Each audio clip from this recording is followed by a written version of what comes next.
Росонская прокуратура признала ролик «Молитва за Беларусь» Вячеславом Барком экстремистским материалом.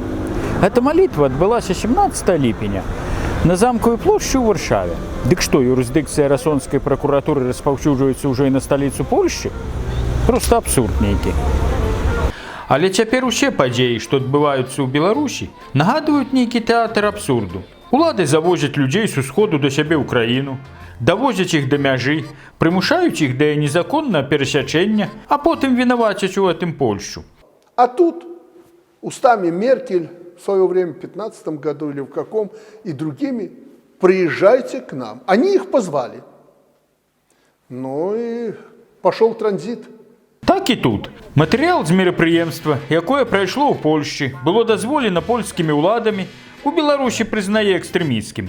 Такія мерапрыемствы адбываюцца на Замкавай плошчы кожную нядзелю. Сам жа ксёндз Вячеслав Барок лічыць, што пракуратура хацела нейкім чынам зноў звярнуць увагу на ягоныя пропаведзі ў інтэрнэце. Хоць я і не з'яўляўся аўтарам таго роліка, які прызналі экстрэмісцкім, але разам з тым, калі гучала назва гэтага відэа, то адразу згадвалася маё імя, і маё імя гучала у кантэксце экстрэмізму. Сам гэты ролік за больш як 3 месяцы сабраў усяго некалькі соцень праглядаў, але пасля таго, як яго прызналі экстрэмісцкім матэрыялам, прагляды за некалькі дзён павялічыліся амаль у 10 разоў. Дык гэта нейкі абсурд. Навошта гэта было рабіць пракуратуры? Ну, напэўна, ўсё ж такі вельмі баліць ім тое прапаведаванне, якім займаюся я, калі вяду свой YouTube-канал.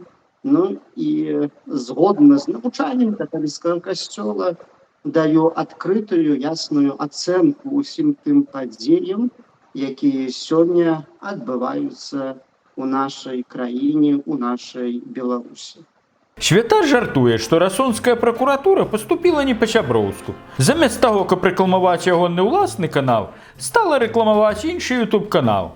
А вось аўтар роліка і удзячны. Если у нас святаров, там женщин и молитву признают экстремизмом, это вообще дикость какая-то. Я не знаю, как это могло получиться. И, собственно говоря, я только могу сказать большое спасибо Росонской прокуратуре за то, что они нам помогли развивать канал и доносить до людей реальные ценности. Відаць, хтосьці ў Росонах вельмі хацеў выслужыцца. Са слову аднаго расійскага палітыка, хацеў як лепш, а атрымалася як заўсёды.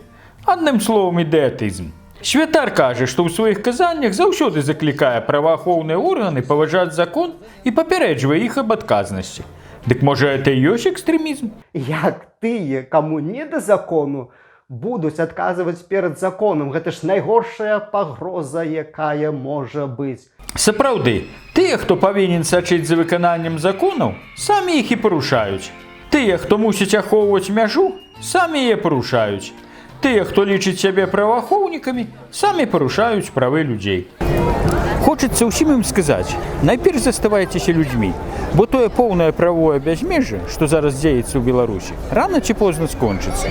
А інакш і быць не можа. Зміцер Лупач, Белсат.